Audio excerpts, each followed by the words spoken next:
बच्चों, आपने पद्मावत मूवी देखी है क्या, जिसमें बड़े बड़े महल, शानदार तलवारबाजी और एकदम रॉयल ड्रामा था। हिस्ट्री भी बिल्कुल वैसी ही है, बस यहाँ पर आपको रणवीर सिंह और दीपिका पादुकोण की जगह देखने को मिलेंगे असली किंग्स और क्वींस। हेलो बच्चों, वेलकम टू मिस्टी क्लासरूम, जहां आज हम स्टार्ट कर रहे हैं आपकी class 8 new NCERT exploring society का सेकंड चैप्टर, जो हिस्ट्री का फर्स्ट चैप्टर है, रिशेपिंग इंडियाज पॉलिटिकल मैप। और वैसे भी अगर अब तक आपको हिस्ट्री बोरिंग भी लगती थी, आज के बाद आपको हिस्ट्री ऐसे याद हो जाएगी जैसे आपको दादी नानी की कहानी याद हो जाती है। जैसे कछुआ खरगोश की कहानी आप सुनते ही याद कर लेते थे, और चालाक लोमड़ी की, ऐसे ही आपको हिस्ट्री याद हो जाएगी। यहां पर हम बात करेंगे असली किंग्स और क्वींस और उनके बड़े बड़े महलों की, और किसने कब कैसे आके कहां पर अपना हक जमाया, वो सब आज हम देखेंगे, लेकिन एकदम मिस्टी क्लासरूम फन स्टाइल में, जहां पर आपको पढ़ते ही स्टोरी के साथ हिस्ट्री पूरी की पूरी याद हो जाएगी। ये वीडियो मैंने बहुत बड़ी नहीं की है, 4 पार्ट में आपको ये चैप्टर पूरा प्रोवाइड किया जाएगा, जिससे आप धीरे धीरे स्टोरी समझ के पूरा चैप्टर आसानी से समझ सके और क्वेश्चन के आंसर कर सके। चलिए शुरू करते हैं आपका ये चैप्टर और देखते हैं कि इसमें क्या क्या है। सबसे पहले आते हैं बच्चों the big questions. Her chapter के स्टार्टिंग में आपको ये बताया गया है कि यहाँ इस पूरे चैप्टर में आपको क्या सीखने को मिलेगा, आपको क्या पढ़ाया जाएगा, आपको किस किस क्वेश्चंस के आंसर मिलेंगे, तो वही हम देख लेते हैं। फर्स्ट है foreign invasions reshaped India's political boundaries. अब बच्चों एक बात सुनिए, एक बात मैं आपको बताती हूँ। जैसे क्रिकेट है, क्रिकेट खेलते हैं, अगर नया कैप्टन आ जाता है तो उसकी गेम की अलग रणनीति होती है। ऐसे ही सेम हिस्ट्री में है, जैसे ही अलग अलग फॉरेन इन्वेंशन हुए तो उन्होंने क्या किया, अलग अलग राजा महाराजा आए तो उन्होंने भी क्या की, अपनी बाउंड्रीज बदलते चले गए। जैसे क्या होता है कि जैसे रोहित की कैप्टेंसी और कोहली की, विराट, इन सबकी कैप्टेंसी में अलग अलग रणनीति होती है, ये अलग अपने हिसाब से गेम खिलाते हैं। ऐसे ही हर राजा ने आके क्या किया, इंडिया की पॉलिटिकल बाउंड्रीज को रिशेप किया, मतलब उसको बदलते चले गए। ऐसे ही सेम इसमें हुआ हिस्ट्री में। Old dynasties decline, new power, Delhi सल्तनत, मुगल्स, चोलास, विजयनगर रोज। क्या हुआ कि जो पुरानी डायनेस्टीज थी उनकी पावर धीरे धीरे बहुत कम होती चली गई और नई पावर्स आए, जैसे दिल्ली सल्तनत, मुगल, विजयनगर, ये पावर में आते चले गए। Society responded with cultural mixing, जैसे सूफिज्म है, भक्ति है, पर्शियन इन्फ्लुएंस। जैसे अब जो वहां के आसपास के लोग थे उन्होंने क्या किया, किसी राजा ने कोई रूल चलाए, किसी ने कुछ अपने कल्चर के अकॉर्डिंग चलाया, तो वो सब रिस्पॉन्ड करते चले गए कल्चर मिक्सिंग के साथ।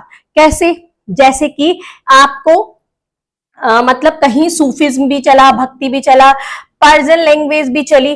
तो यहाँ पर उन्होंने क्या किया, जैसे आइसक्रीम होती है, आपने सोचो एक वनीला आइसक्रीम है, उस पर आपने चॉकलेट सिरप डाल दिया, उसके ऊपर आपने स्प्रिंकल कर दिया, जो आपकी छोटी छोटी से स्प्रिंकल्स आते हैं उनको स्प्रिंकल कर दिया उस पर। तो यहाँ पर एक जैसे आइसक्रीम संडे तैयार होता है, ऐसे ही उन लोगों के लिए सब चीज मिक्स होके चलती चली गई और वो उसी चीजों पर रेस्पॉन्ड करने लगे। Economy adapted during instability through trades and agriculture.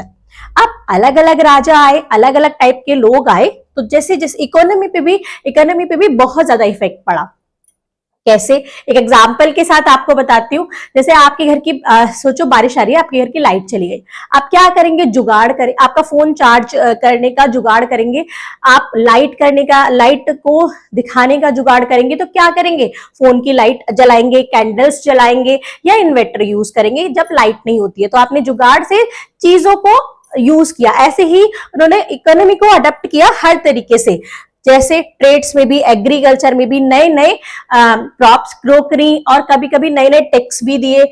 People's life change, new taxes, culture diversity, shifted rulers. जैसे जैसे रूलर शिफ्ट होते चले गए वैसे वैसे लोगों की लाइफ भी चेंज होती चली गई। कोई राजा ने कुछ रूल अप्लाई किए, किसी राजा ने कुछ रूल अप्लाई किए, उनकी लाइफ भी ऐसे ही चेंज होती चली गई।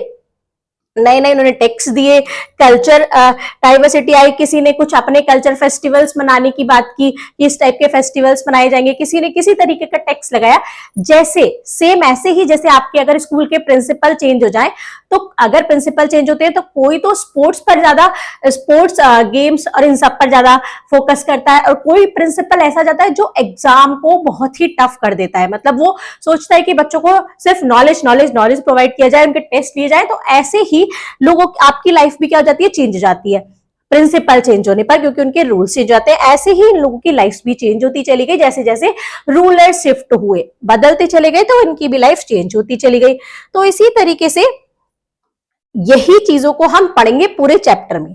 अब यहां पर बच्चों आपकी पूरी बुक में पहले क्या था कि आपको सन के साथ सबको याद रखना पड़ता था। यहाँ स्टार्टिंग में ही सारे सन बता दिए गए कि किस सन में क्या हुआ था, आपको वो चीज समझ के याद करनी है। उसके बाद हम सीधा सिंपल जैसे स्टोरी की तरह पूरा चैप्टर पढ़ेंगे और आसानी से याद कर लेंगे, हमें रटने की बिल्कुल जरूरत नहीं पड़ेगी। तो सबसे पहले देखिए बच्चों, थोड़ा ब्लर होगा, आप अपनी बुक में या अपनी पीडीएफ में खोल सकते हैं। 1206 में एस्टैब्लिश्ड ऑफ दिल्ली सल्तनत, दिल्ली सल्तनत एस्टैब्लिश हुआ 1206 में, ठीक है। नेक्स्ट है 1326, वहां क्या हुआ, reestablish of the Mewar kingdom, Mewar kingdom का रीस्टैब्लिशमेंट हुआ। 1336 establish of the Vijayanagara empire, 1336 में एस्टैब्लिश हुआ विजयनगर एम्पायर, जिसको मैं नेक्स्ट वीडियो में कराऊंगी, ठीक है। विजयनगर एम्पायर हमारा नेक्स्ट वीडियो में आएगा।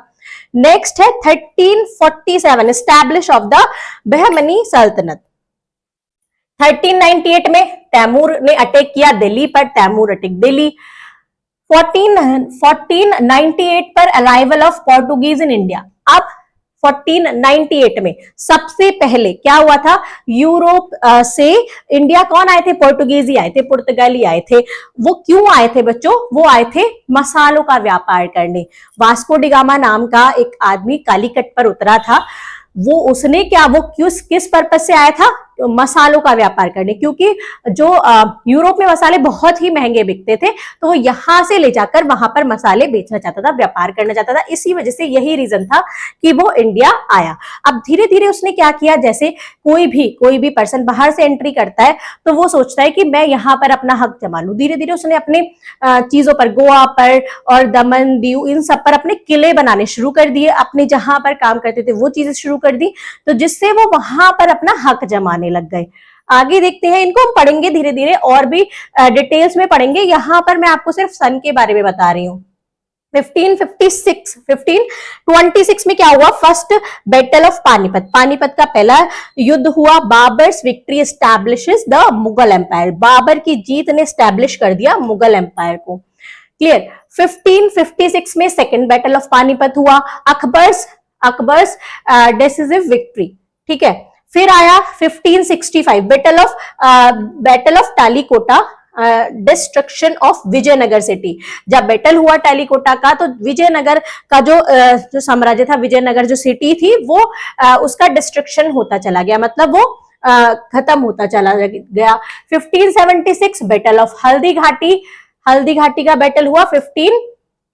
1576 में Maharana Pratap force to retreat, Maharana Pratap को बहुत ही फोर्स किया गया पीछे हटने के लिए, कि वो इस युद्ध से, वो इस लड़ाई से पीछे हट जाए।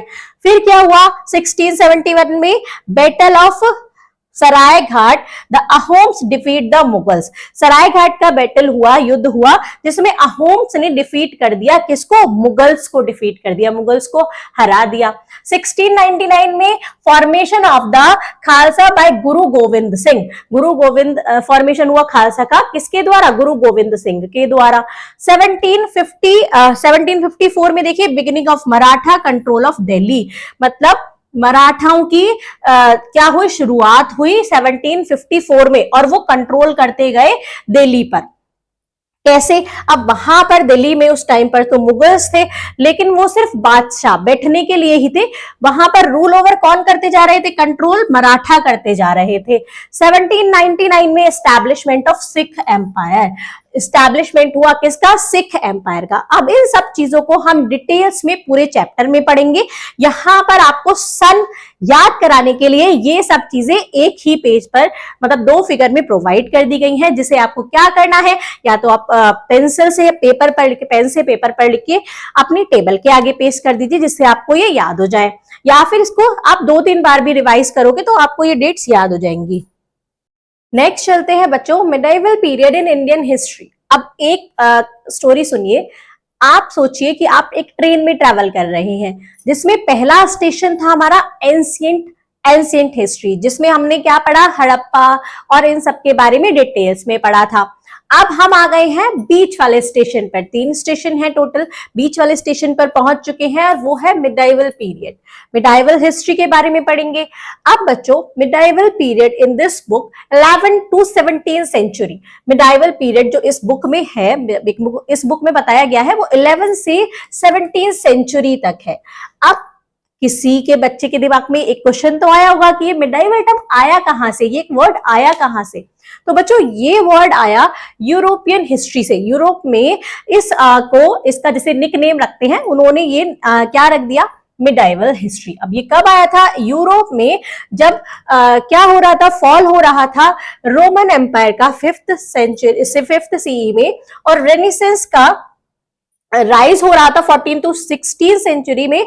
तो उस टाइम के बीच के टाइम को मिडाइवल पीरियड बोला गया। यूरोप ने इसको ऐसे देखा, जैसे अगर हमारे घर का वाईफाई चला जाए तो हमें कैसे लगता है कि एकदम लाइफ रुक गई।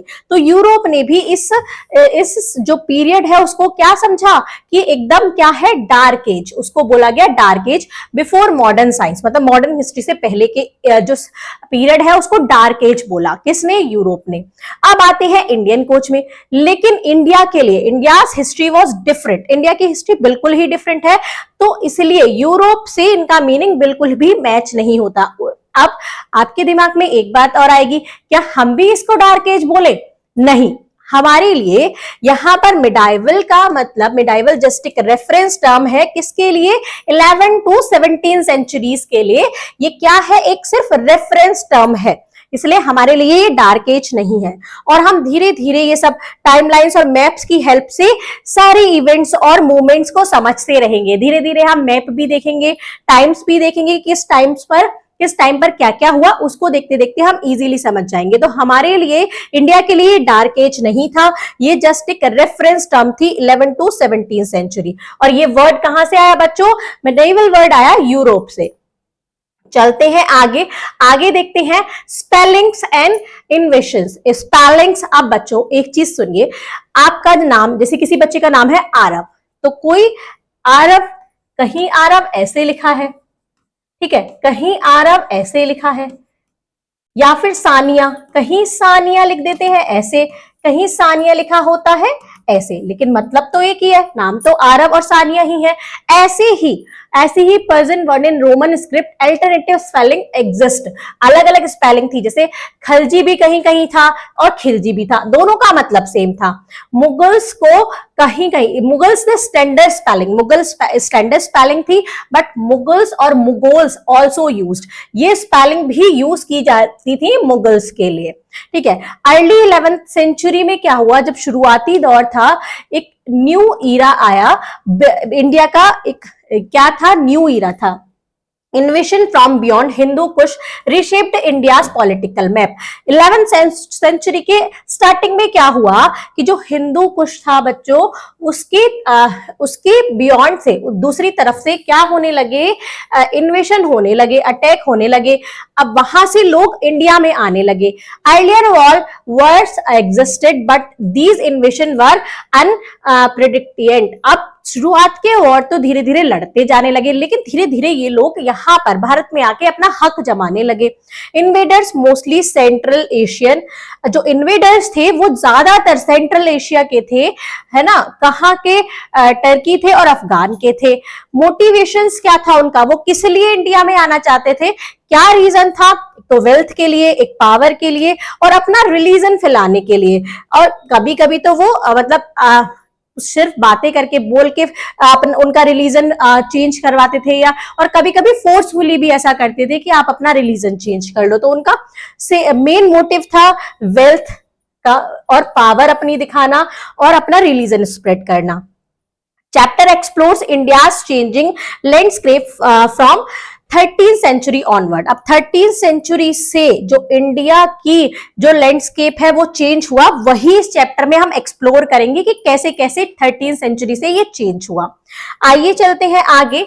यहां देखिए, ये कुतुब मीनार है। कुतुब मीनार के अंदर की एक मॉस्क है, उसका एक पिक्चर दिया गया है जो आपकी बुक में अवेलेबल है। अब हम देखते हैं बच्चों, rise and fall of the Delhi सल्तनत। दिल्ली सल्तनत के बारे में बात कर रहे हैं। आप देखते हैं कि ये कब राइज हुई और कब इसका पतन हुआ, कब ये फॉल होने लगी। ये सब हम पढ़ेंगे बहुत ही सिंपल से एग्जांपल्स के साथ और एक स्टोरी बनाकर।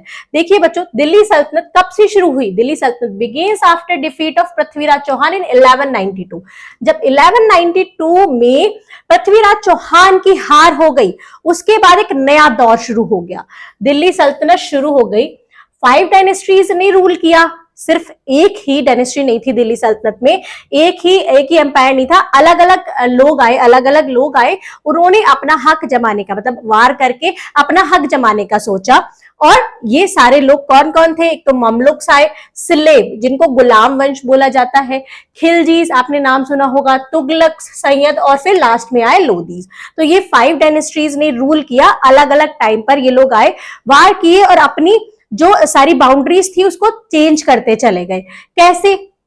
इन्होंने एक्सपेंशन किया नॉर्थ इंडिया अंडर सल्तनत। नॉर्थ इंडिया पूरा अंडर सल्तनत हो गया, लेकिन जो ईस्टर्न गंग्स और होयसला थे उन्होंने रजिस्ट कर दिया, इन्होंने मना कर दिया। मतलब ये लड़ते रहे कि हम अपना एरिया नहीं देंगे। इसको हम मैप से देखेंगे इस वीडियो के लास्ट से, मतलब इस वीडियो को एंड करने से पहले मैं आपको पूरा मैप दिखाऊंगी कि कहां कहां पर उन्होंने अपना रूल किया था।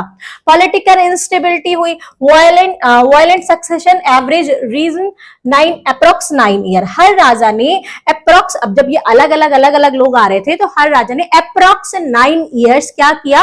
रूल किया। अप्रोक्स 9 ईयर मतलब किसी ने थोड़ा कम किया, किसी ने थोड़ा ज्यादा, ये एवरेज निकाला गया कि बहुत थोड़े समय के लिए उन्होंने वहां पर अपना राज्य बनाया और उसको मतलब वहां पर रूल ओवर किया। अब देखते हैं अब खिलजी। खिलजी ने ममलुक के बारे में हम बात कर चुके हैं। अलाउद्दीन खिलजी जो बहुत ही पावरफुल इनको बहुत ही पावरफुल मानते हैं। इन्होंने क्या किया? Expanded north and central India. इन्होंने एक्सपेंड किया अपना जो दिल्ली सल्तनत है उसको पूरा एक्सपेंड किया नॉर्थ और सेंट्रल इंडिया में, और मुगल्स के इन्वेजन को रोक दिया। क्यों? कैसे रोका? अगर वो मुगल्स का जो हमला था उसको नहीं रोकते तो मुगल्स पूरे इंडिया पर अपना हक जमा लेते। उन्होंने क्या किया? इसको रोका। अब मलिक कैफूर कौन थे? मलिक कैफूर थे इन्हीं के ही कैप्टन बोल लीजिए। कैंपेन्स इन साउथ इंडिया, इन्होंने कैंपेन्स चलाए साउथ इंडिया में, जैसे इनके अंडर में ही ये काम करते थे। इन्होंने कैंपेन्स चलाए और plunder temples like Srirangam, Madurai, और बहुत बड़े बड़े टेम्पल्स पर, यहाँ पर एक का नाम दिया गया है, बहुत सारे ऐसे बड़े बड़े टेम्पल्स पर अटैक किया और वहां की सारी धन दौलत लूट ली। अब उस टाइम पर मंदिर क्यों लूटते थे? क्योंकि मंदिर उस टाइम पर बच्चों बहुत ही ज्यादा, मंदिर में सबसे ज्यादा मनी, सबसे ज्यादा पैसा, सबसे ज्यादा धन दौलत मंदिर में ही होती थी। जैसे आप आजकल के टाइम में शॉपिंग मॉल है, अगर कोई मॉल को लूट ले तो समझ लीजिए कितना बड़ा लॉस होगा। ऐसे ही उस टाइम पर मंदिर होते थे, तो उनको जो ये लोग थे वो लूटते थे। अब हम बात करेंगे तुगलक आए, मोहम्मद बिन तुगलक। इसको हिस्ट्री में एक बेवकूफ मूर्ख राजा बोला गया। कैसे? इनकी मूर्खता के बारे में भी बात करेंगे। देखते हैं इन्होंने क्या ऐसा काम किया, ये सब चीज मैं आपको आगे बताऊंगी। मोहम्मद मतलब इस पेज पर बताऊंगी, आप इनकी स्टोरी पूरी सुन लीजिए, आपको समझ में आ जाएगा कि इनको बेवकूफ क्यों बोला गया। ये बहुत बड़ी बात करते थे, लेकिन उसका जब करने चलते थे तो वो लॉस में जाता था, मतलब हर जो इनका स्टेप था वो फेल हो जाता था। एक्सपेंडेड सल्तनत अक्रॉस सब कॉन्टिनेंट, इन्होंने अपने जो दिल्ली सल्तनत है उसको फैलाया सब कॉन्टिनेंट तक। इन्होंने क्या किया? इन्होंने सोचा कि अगर मैं अपनी कैपिटल को दिल्ली से दौलताबाद शिफ्ट कर लूं, मतलब वो सेंटर में है, अगर मैं सेंटर में जाकर शिफ्ट हो जाऊं तो क्या होगा? मैं आसपास बहुत सारी जगह पर रूल ओवर कर पाऊंगा, मतलब पूरी इंडिया पर रूल ओवर कर पाऊंगा। तो इन्होंने क्या किया? जो डिस्टेंस था बच्चों 1000 किलोमीटर, जो ये डिस्टेंस था पूरी सेना को लेकर पैदल चल दिए इतना डिस्टेंस कवर करने। अब इतना लंबा डिस्टेंस था तो क्या हुआ, बहुत सारे लोग रास्ते में मर गए, बहुत सारे लोग भूख प्यास से मर गए। तो क्या हुआ, बहुत जब वहां पहुंचे दौलताबाद तो इनकी बहुत सारी सेना क्या हो चुकी थी, खत्म हो चुकी थी। फिर इन्होंने बहुत टाइम बाद इनको फिर दिमाग में आया कि मैं तो दिल्ली ही ठीक था, तो फिर से ये वापस चल दिए। तो इन्होंने फिर से वही काम किया, तो फिर इनके बहुत सारे लोग मर गए। तो ये जो इनका फैसला था, फैसला तो बहुत सोच समझ के लिया होगा कि मैं ऐसा करूंगा वैसा करूंगा, लेकिन क्या हो गया, फेल हो गया। इन्होंने टोकन करेंसी को इंट्रोड्यूस किया, मतलब जो गोल्ड सिल्वर के कॉइन थे उनकी जगह पर कॉपर के कॉइन्स शुरू करने की सोची कि अगर हम इनको सस्ता कर देंगे तो हमारा फायदा होगा। लेकिन क्या हुआ कि लोग अपने घरों में नकली कॉइन्स बनाने लग गए, क्योंकि कॉपर इजीली अवेलेबल था तो वो इजीली नकली कॉइन्स बनाने लग गए, जिससे पूरी इकोनॉमी हिल गई। ये दौलताबाद का एक किला है, अगर आप वहां से निकलते हैं, अगर आपने ये देखा है, आप वहीं के हैं, तो आप इजीली इसको पहचान पाएंगे। बच्चों आगे से मतलब मैं क्या करती हूँ कि जब भी ऐसे हिस्टोरिकल प्लेस पर निकलती हूँ तो आप स्टोरी को, जो किसने बनाया कैसे बनाया, उसको इमेजिन करके चलती हूँ, तो बहुत मजा आता है ऐसे किले देखने में। तो आप भी आगे से ऐसा ही करिएगा कि राजाओं और उनके कामों के बारे में आप सोचते हुए चलेंगे। चलते हैं नेक्स्ट पर। नेक्स्ट क्या है, नेक्स्ट पॉइंट है बच्चों, सुल्तान लिव्ड इन लग्जरी। अब सुल्तान जो थे वो लग्जरी लाइफ जीते थे। क्यों जीते थे और कैसे, जो वेल्थ, जो उनके पास पैसा था, किस लग्जरी लाइफ कैसे जिएंगे, क्योंकि वह बहुत सारी धन दौलत थी, और वो किस वजह से आती थी, फ्रॉम प्लंडर, जो वो लूट पाट करते थे, जो टैक्सेस वो लोगों से लेते थे, स्लेव ट्रेड जो होता था उससे सारी उनके पैसा आता था और अपनी लग्जरी लाइफ वो जीते थे। Plunder disrupted trade and agriculture. लूट पाट से क्या हुआ बच्चों, जो लोग थे, जो एग्रीकल्चर वाले लोग थे, जो किसान थे, वो बहुत ही ज्यादा उसमें जीने लगे। जब उनका सारा पैसा छिनने लग गया तो वो गरीबी में जीने लग गए। मतलब राजा तो, जो सुल्तान थे, वो और अमीर होते चले गए, लेकिन जो आम जनता थी वो और गरीब होती चली गई। अटैक्स किए उन्होंने टेम्पल्स पर, बहुत ही अटैक किए टेम्पल पर, मोटिवेटेड बाय प्लंडर एंड आइकनिज्म। मतलब कभी तो लूटपाट की वजह से और कभी धार्मिकता की वजह से भी, मतलब अपने धार्मिक कारण भी होते थे, उस वजह से भी वो मंदिरों को लूटते थे, अटैक करते थे। जजिया टैक्स लगाया गया नॉन मुस्लिम्स पर। इससे क्या हुई, इससे जब जजिया टैक्स लगता था, जो नॉन मुस्लिम होते थे, इकोनॉमिक बर्डन होने लगा। इंसेंटिव फॉर कन्वर्जन, मतलब लोग अपना क्या करने लग गए, अपना जो धर्म है उसको ही बदलने लग गए, कि जिससे उनको टैक्स नहीं देना पड़े। तो वो अपना, नॉन मुस्लिम जो लोग थे वो भी मुस्लिम बनने लग गए कि वो टैक्स से बच जाएं। 1398 में क्या हुआ, तैमूर इन्वेशन हुआ। अब ये एक बहुत ही, मतलब तैमूर जो थे एक शक्तिशाली, एक तूफान की तरह इनकी एंट्री हुई। इन्होंने पूरे दिल्ली को डिस्ट्रॉय कर दिया। 1000 किल, बहुत सारे लोग मारे गए, और जॉर्ज लेफ्ट बिहाइंड, मतलब चारों तरफ अफरा तफरी मच गई, क्योंकि इन्होंने एंट्री की थी एक तूफान की तरह, जो सब चीज इन्होंने डिस्ट्रॉय कर दी। अब लास्ट में बच्चों आए थे लोधीज। इन्होंने क्या किया, लास्ट डायनेस्टी थी ये दिल्ली सल्तनत की, बट टेरिटरी वीकेंड। इन्होंने बहुत कोशिश की कि ये दिल्ली सल्तनत को आगे तक ले जाए, लेकिन ये बहुत ही कमजोर पड़ गए। इसलिए इसके बाद इनका क्या होने लगा, पतन होने लग गया दिल्ली सल्तनत का। इसमें सबसे इंपॉर्टेंट जो सुल्तान थे, जो लीडर थे, वो सिकंदर लोदी थे। इन्होंने सबसे मेन काम क्या किया बच्चों, आगरा जो सिटी है उसकी नींव डाली, और अपनी जो कैपिटल है उसको शिफ्ट किया आगरा, और यहां तक कि दिल्ली से लेके आगरा तक की रोड भी बनवाई। आइए चलते हैं आगे और लोगों के बारे में जानेंगे। पहले कुछ थिंक अबाउट इट, ऐसे क्वेश्चंस आपकी बुक में दिए गए हैं, लेट्स एक्सप्लोर दिए गए हैं, तो मैंने उन सबको भी कवर किया है, ताकि आपको साथ के साथ उन सब क्वेश्चन के भी आंसर मिलते रहे। इन जुडियम, Christianity and Islam, the word idol is negative because of the bin of idolatry. यहाँ पर कुछ रिलीजन में, जैसे क्रिश्चियनिटी है, इस्लाम है, जुडियज्म है, और इसमें जो ये आइडल वर्ड था वो एक नेगेटिव रोल प्ले करता था, आइडल का यूज नहीं करते थे। इंडियन ट्रेडिशन में क्या बोला जाता था, मूर्ति, विग्रह, प्रतिमा, रूप, इन सब का मतलब वही था। लेकिन इंग्लिश में क्या बोला जाने लग गया, इमेज, जो कि एक न्यूट्रल वर्ड था। कैसा वर्ड था, न्यूट्रल, जिससे किसी को भी कोई भी प्रॉब्लम नहीं होती थी। आइए चलते हैं, लेट्स एक्सप्लोर। क्वेश्चन दिया गया था एक, why did Alauddin Khilji called himself the second Alexander. Alauddin Khilji हमने अभी पढ़ा, जो बहुत ही स्ट्रॉन्ग थे। यहां पर ये पूछा है कि वो अपने आप को सेकंड अलेक्जेंडर क्यों बोलते थे? Because he carried out the vast military conquest and wanted to show himself as a world conqueror like Alexander the Great। वो क्या समझते थे कि अलेक्जेंडर द ग्रेट की तरह मैं भी पूरे वर्ल्ड का विजेता हूं, मतलब मैं पूरे विश्व को जीत लूंगा, इसलिए वो अपने आप को Alexander the great, the second Alexander बोलते थे। चलते हैं आगे, लेट्स एक्सप्लोर। एक और क्वेश्चन है, what kind of resources were needed to maintain an army and wage war. यहाँ पर ये पूछा है कि किस किस टाइप के रिसोर्सेज, जो भी वार होते थे, आर्मी को मेंटेन करने के लिए क्या क्या चाहिए होता था। अब जब कोई लोग हैं, मतलब कोई राजा है, वो अपनी टीम रखेगा, पूरी अपनी आर्मी तैयार करेगा, सेना तैयार करेगा, तो उसको क्या चाहिए? वेपन्स चाहिए, आर्मर्स चाहिए, उनके लिए खाना चाहिए, सैलरी चाहिए सोल्जर्स के लिए, हॉर्सेस चाहिए, एलिफेंट चाहिए, कैमल, ये वार एनिमल है, ये उनकी युद्ध में मदद करते थे। Road construction for army movement, मतलब जहां पर उनको अटैक करना होता था वहां पर रोड भी सही हो, तो रोड का कंस्ट्रक्शन आर्मी मूवमेंट के लिए। और फोर्ट एंड सप्लाई चेन्स, मतलब जो किले होते थे वो भी चाहिए कि कहीं पर तो वो रहेंगे, वो लोग भी रहेंगे और उनकी सेना भी रहेगी।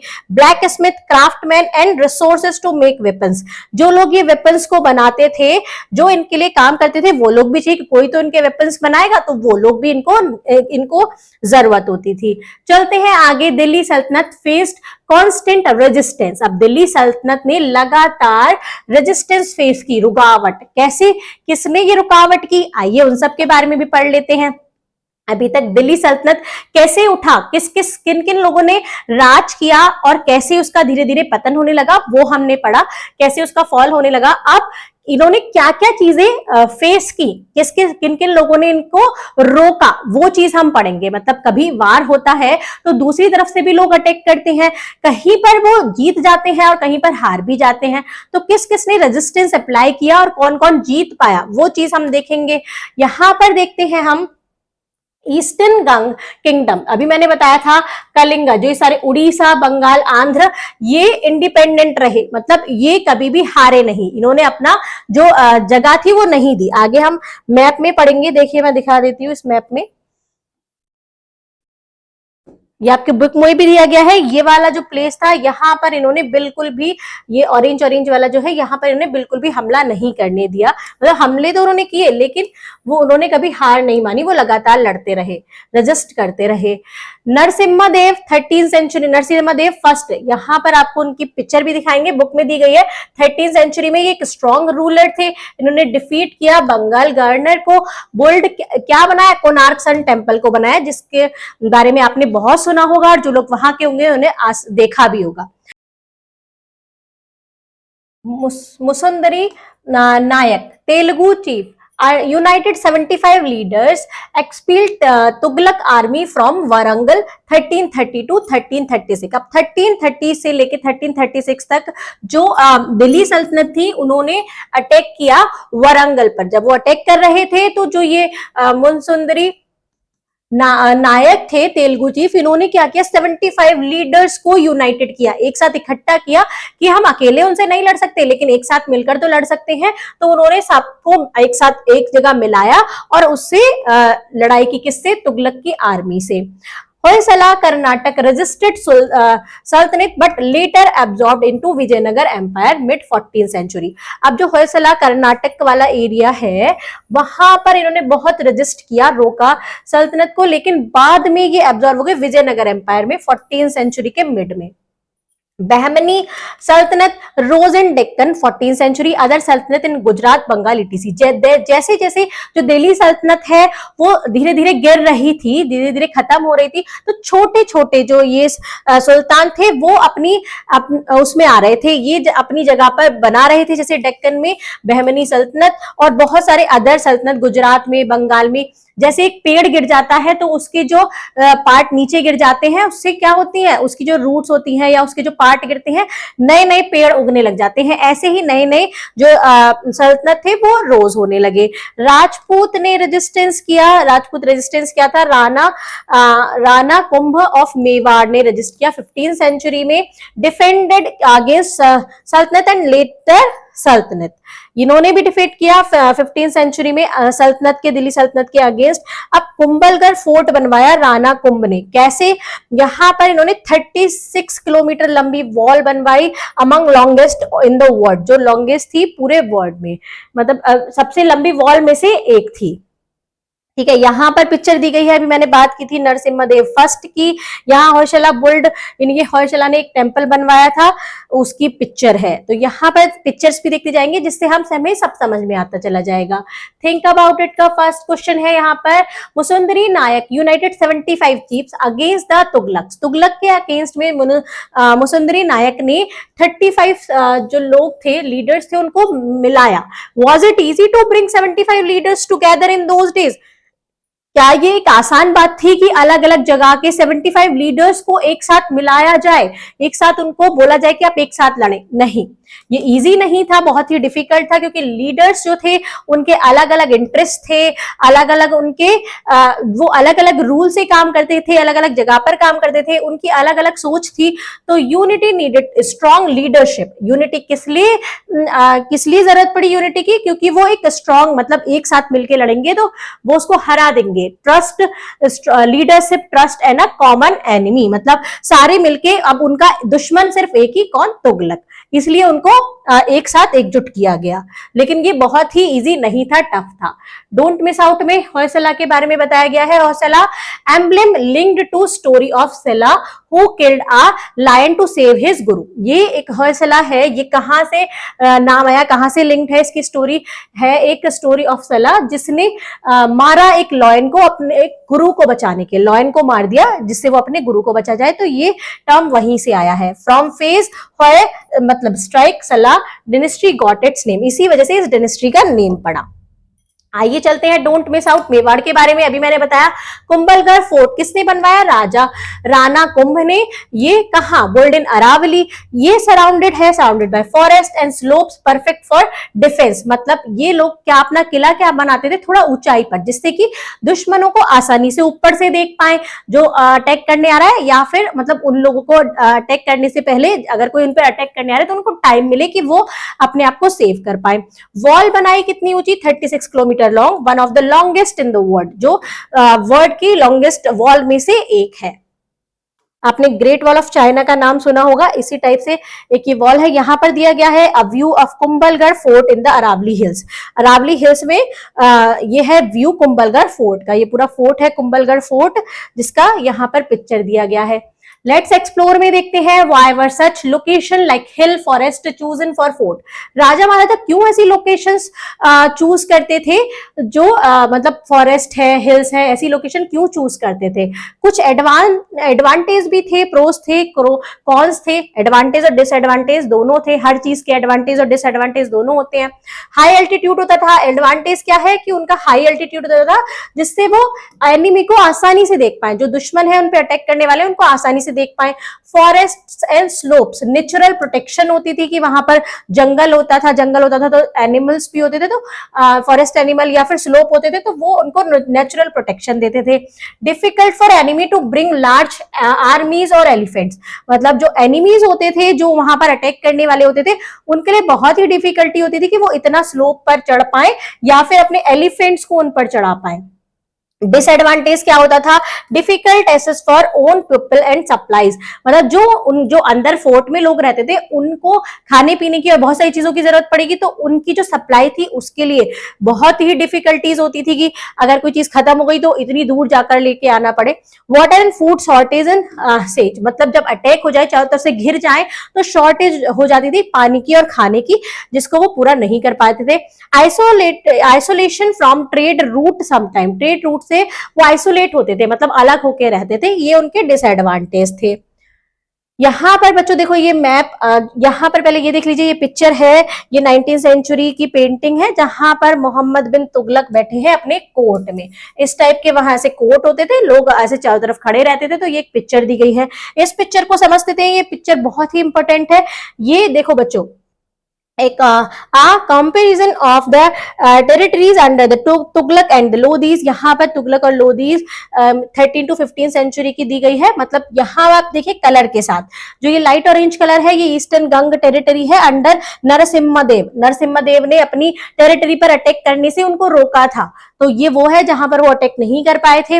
होयसला टेरिटरीज है ये डार्क ऑरेंज वाली, यहाँ पर भी नहीं कर पाए थे। जो ये लाइनिंग लाइनिंग वाली है ये लोग यहाँ पर एक्सटेंड ऑफ तुगलक डायनेस्टी, जितनी भी ये लाइनिंग लाइनिंग वाली है जगह ये क्या है, ये जहां तक तुगलक डायनेस्टी एक्सटेंड हुई थी। जो ये ब्लू वाली जगह है एक्सटेंड ऑफ लोधी डायनेस्टी, ये लोधी डायनेस्टी यहाँ पर एक्सटेंड थी। और जो ये डॉट करके ये है सारे कोणार्क है, दिल्ली है, ये सब इंपॉर्टेंट सिटीज दे रखी हैं। उस मदुरई है, ये सब इंपॉर्टेंट सिटी है उस टाइम की। जैसे दौलताबाद, अभी मैंने आपको दौलताबाद का किला भी दिखाया था, तो ये सब है। मतलब हमने मैप के साथ अगर हम देखते देखते पढ़ेंगे तो हमें इजीली ये चीज याद रहेगी कि कौन सा एरिया, किस एरिया के बारे में बात कर रहे हैं, किस एरिया में किस ने अपना राज्य जमाया या किसने वहां पर रजिस्ट किया। तो यहां तक आपको आई होप आसानी से समझ में आ गया होगा। अगर वीडियो अच्छी लगी है तो आप कमेंट में लिखेगा, जो पॉइंट नहीं समझ में आए हैं वो भी कमेंट में लिखेगा, जिससे कि आगे की जो मैं पार्ट लाऊं उसमें आपको और भी क्लियर कर सकूं।